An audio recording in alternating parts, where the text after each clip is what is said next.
हिंदुत्व के चैंपियंस हैं। अगर मैं तो शेरवानी पहनने में फख्र महसूस करता हूं, माथे पे तिलक लगा के आ जाओ, सर वोट टाइम देते। बीजेपी एमआईएम की बीटी में बोलेंगे।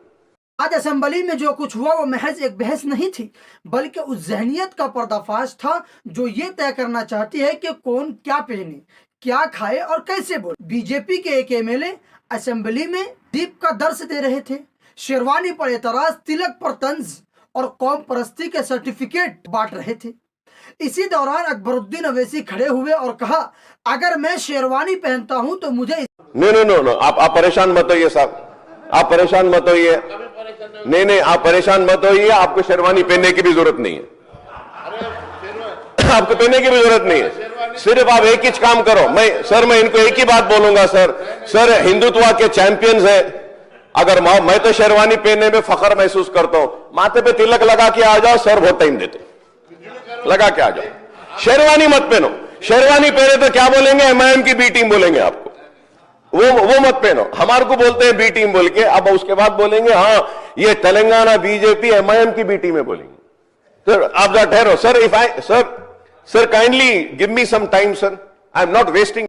आप माथे पर तिलक लगा कर आइए, मुझे कोई एतराज नहीं, लेकिन आप ये तय नहीं करेंगे कि मैं क्या पहनूं, क्या खाऊं और कैसे जीऊं। बस यही वो घड़ी थी जहां बहस खत्म हुई और खामोशी शुरू हो गई। ये वही पार्टी है जो हर बात पर कहती है ये करो वो मत करो, ये बोलो वो मत बोलो। जो उनके मुताबिक चले वो कौम परस्त, वो देशभक्त, और जो सवाल करे वो देशद्रोही गद्दार। लेकिन आज यही पॉलिसी असेंबली के अंदर उल्टी पड़ गई। अब आप इसी तस्वीर का दूसरा रुख देखिए। एक तरफ वजीर आजम नरेंद्र मोदी भगवान बुद्ध, अमन और अहिंसा की बातें कर रहे थे। मैं खुद को बहुत भाग्यशाली समझता हूं, क्योंकि भगवान बुद्ध का मेरे जीवन में बहुत ही गहरा स्थान रहा है। मेरा जन्म जिस वडनगर में हुआ वो बौद्ध शिक्षा का बहुत बड़ा केंद्र था। जिस भूमि पर भगवान बुद्ध ने अपने प्रथम उपदेश दिए वो सारनाथ आज मेरी कर्म भूमि है। और ऐन उसी वक्त, ठीक उसी वक्त भगवान बुद्ध की सरजमीन वैशाली में एक शख्स को पीट पीट कर कत्ल कर दिया गया। उसका नाम था लाल बहादुर राव। न वो मुसलमान था न किसी और मजहब, सिर्फ भीड़ की दरिंदगी थी। पुलिस मौजूद थी मगर हुजूम के सामने, भीड़ के सामने बेबस थी। क्या यही अमन है? क्या यही अहिंसा है? क्या यही बुद्ध की तालीमात का एहतराम है?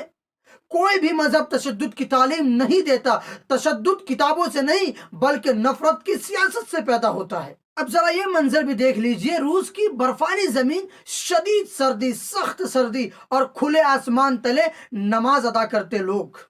न मस्जिद न मीनार, सिर्फ यकीन, क्योंकि खुदा हर जगह है, अल्लाह हर जगह है। आप लोगों को मालूम होगा कि अनकरीब आसाम में इलेक्शन होने वाला है और बीजेपी को किसी भी तरीके से अपनी सरकार को आसाम में बचाना है, जिस पर काम करते हुए इंतखाबात से 3 महीना पहले 2000 सहाफियों को, पत्रकारों को महंगे स्मार्टफोन दिए गए, मगर 2 पत्रकारों ने अपना जमीर जिंदा रखा और वो फोन हुकूमत को वापस कर कहा हमें तोहफा नहीं, हमें आजादी चाहिए। आज भी ईमानदार पत्रकार मौजूद है, जिंदा है। जब मजहब सियासत के हाथ लगता है तो जहर बन जाता है, और जब इंसानियत के साथ रहता है तो अमन जिंदा रहता है। अब सभी लोग जानते हैं कि हमारे देश में जिस तरीके का माहौल क्रिएट किया जा रहा है ये बिल्कुल संविधान के खिलाफ है। क्या है आपकी राय? कमेंट बॉक्स में जरूर बतलाइएगा। हमें इजाजत दीजिए। मैं था आपका भाई मोहम्मद नवाज और आप देख रहे थे NS24। जय हिंद, जय भारत।